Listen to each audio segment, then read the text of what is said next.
mean, I have my opinions about the various politicians. I can see the stuff on both sides. And so I just got to sit back and say, oh, yeah, I see what's going on. But I look at the larger system that funds them. I look at the results.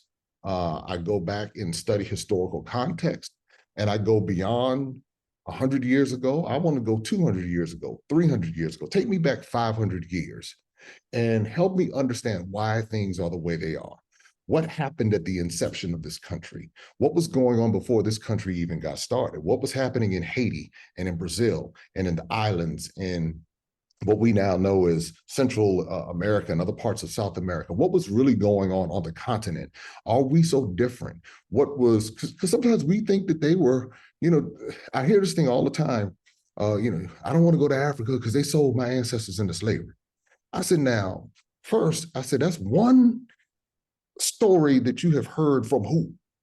And then I said, but do you understand that if, let's say that is the case, there were still people who were left behind, who lost their families, who lost their villages, who were fighting against the very entities that were creating the havoc. They were fighting against the British and the Dutch and the Portuguese and the Spanish and the French and the Germans and the Belgians. There were people who were vehemently fighting against these colonial interests and imperial interests, just like how we've been fighting in the US. But see, when you don't know that, you hear one person say, they sold us. But what about the ones who didn't sell? What about the ones who were fighting against it? What about the people in Namibia who were standing up to the Germans and the British?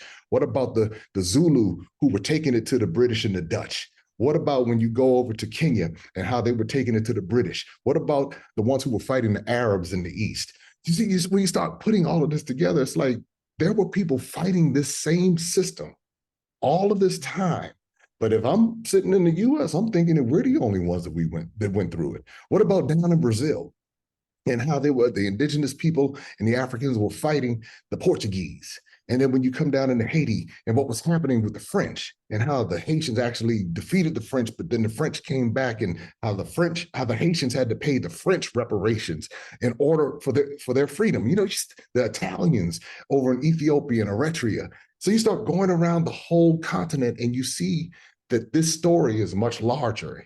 Once I got that, Dr. Boyce, it was like, okay, this is a global system. It's economic.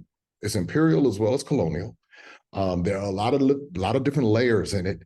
But now that I'm understanding a broader context, it's important for me to bring that information to us, because once we understand with our $1.4 to $1.7 trillion of investing power, now we can redirect our mindset, we can redirect our priorities, we can redirect those options to say, maybe I don't have to be the consumer that they have trained me to be.